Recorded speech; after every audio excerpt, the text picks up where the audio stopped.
जय माता दी। आज आपको इस वीडियो में शीतला सप्तमी अष्टमी, जिसे बसौड़ा भी कहते हैं, उसकी एक प्राचीन कथा को सुनाएंगे। शीतला सप्तमी का त्यौहार हिंदू कैलेंडर के अनुसार चैत्र मास के कृष्ण पक्ष की सप्तमी तिथि को मनाया जाता है। वहीं कुछ जगह पर यह व्रत अष्टमी तिथि पर भी मनाया जाता है। मुख्य रूप से यह त्यौहार उत्तर प्रदेश, राजस्थान और गुजरात के क्षेत्रों में मनाया जाता है। शीतला माता को प्रसन्न करने के लिए इस त्यौहार पर ठंडा खाना खाया जाता है। इस व्रत में एक दिन पूर्व बनाया हुआ भोजन किया जाता है, अतः इसे बसौड़ा, बस्यौरा व बसौरा भी कहते हैं। यह कथा बहुत पुरानी है। एक बार शीतला माता ने सोचा कि चलो आज देखूं कि धरती पर मेरी पूजा कौन करता है, कौन मुझे मानता है। यही सोचकर शीतला माता धरती पर राजस्थान के डुगरी गांव में आई और देखा कि इस गांव में मेरा मंदिर भी नहीं है और न ही मेरी पूजा है। माता शीतला गांव की गलियों में घूम रही थी, तभी एक मकान के ऊपर से किसी ने चावल का उबला पानी मार नीचे फेंका। वह उबलता पानी शीतला माता के ऊपर गिरा, जिससे शीतला माता के शरीर में छाले फफोले पड़ गए। शीतला माता के पूरे शरीर में जलन होने लगी।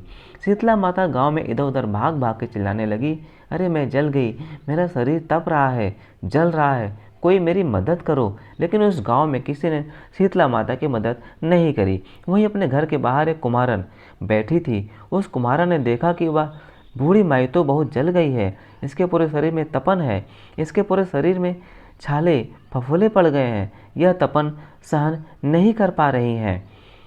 तब उस कुम्हारन ने कहा, माँ तू यहाँ आकर बैठ जा, मैं तेरे शरीर के ऊपर ठंडा पानी डालती हूँ।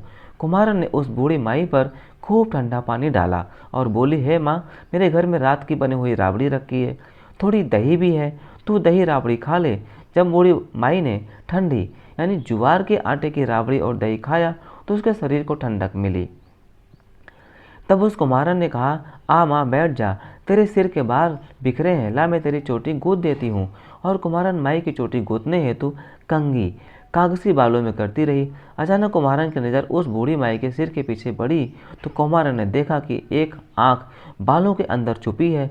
यह देखकर वह कुम्हारन डर के मारे घबरा कर भागने लगी। तभी उस बूढ़ी माई ने कहा, रुक जा बेटी, तू डर मत, मैं कोई भूत प्रेत नहीं हूँ, मैं शीतला देवी हूँ। मैं तो इस धरती पर देखने आई थी कि मुझे कौन मानता है, कौन मेरी पूजा करता है। इतना कह माता चार भुजा वाली हीरे जवाहरात के आभूषण पहने, सिर पर स्वर्ण मुकुट धारण किए अपने असली रूप में प्रकट हो गई। माता के दर्शन कर कुमारन सोचने लगी कि अब मैं गरीब इस माता को कहाँ बिठाऊं। तब माता बोली, हे बेटी, तो किस सोच में पड़ गई।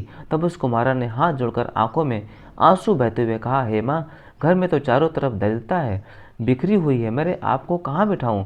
मेरे घर में ना तो चौकी है, न बैठने का आसन।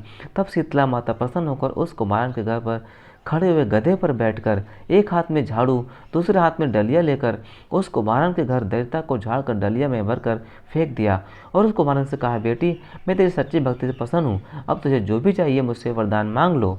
तब कुम्हारन ने हाथ जोड़कर कहा, माता, मेरी इच्छा है कि आप इसी डुंगरी गांव में स्थापित होकर यहीं रहो। जिस प्रकार आपने मेरे घर की दरिद्रता को अपने झाड़ू से साफ कर दूर किया, ऐसे ही आपको जो भी होली के बाद की सप्तमी को भक्ति भाव से पूजा कर आपको ठंडा जल, दही व बासी ठंडा भोजन चढ़ाए, उसके घर की दरिद्रता को साफ करना और आपकी पूजा करने वाली नर जाति, नारी जाति, महिला का अखंड सुहाग रखना, उसकी गोद हमेशा भरी रखना।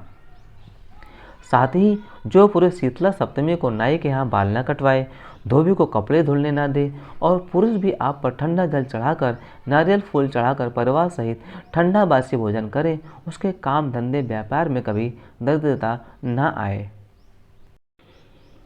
तब माता बोली, तथास्तु बेटी, जो तूने वरदान मांगे हैं सब तुझे देती हूँ। हे बेटी, तुझे आशीर्वाद देती हूँ कि मेरी पूजा का मुख्य अधिकार इस धरती पर सिर्फ कुम्हार जाति का ही होगा। तभी उसी दिन से डुंगरी गांव में शीतला माता स्थापित हो गई और उस गांव का नाम हो गया सील की डुंगरी। सील की डुंगरी में शीतला माता का मुख्य मंदिर है। शीतला सप्तमी पर वहाँ बहुत बड़ा विशाल मेला लगता है। इस कथा को पढ़ने से घर की दरिद्रता का नाश होने के साथ सभी मनोकामना पूरी होती है। यदि आपको कथा अच्छी लगी हो तो वीडियो को लाइक करें, कमेंट करें और शेयर करें। मिलते हैं ऐसी अपडेट के साथ नेक्स्ट वीडियो में, तब तक के लिए जय माता दी।